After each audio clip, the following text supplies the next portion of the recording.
শ্রী রামকৃষ্ণ পরমহংসদেবের এই শিক্ষাটি বদলে দিতে পারে আমাদের জীবনের দর্শন।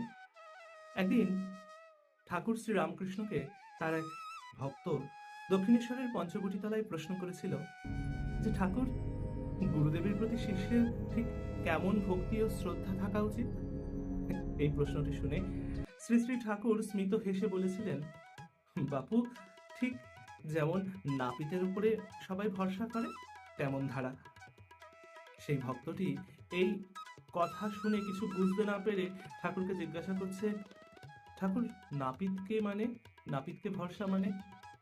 তখন ঠাকুর আবার স্মিত করে হেসে বলছেন, নাপিতকে ভরসা করা মানে ওই যেমন ধরো, তুমি যখন নাপিতের কাছে দাড়ি কাটতে যাও, দাড়ি কাটতে গিয়ে এই বিশ্বাসে গলাটা উঁচু করে দাও যে নাপিত তোমার দাড়িটুকুই কাটবে, তোমার দাড়ির চুলটুকুই কাটবে, তোমার গলার নলিটা কাটবে না।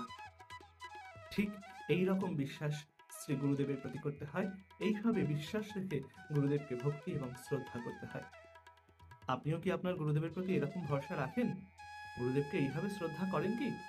কমেন্ট বক্সে জানিয়ে যাবেন অবশ্যই। আর অবশ্যই কমেন্ট করবেন, জয় শ্রী ঠাকুর, জয় মা সারদা, জয় স্বামীজি।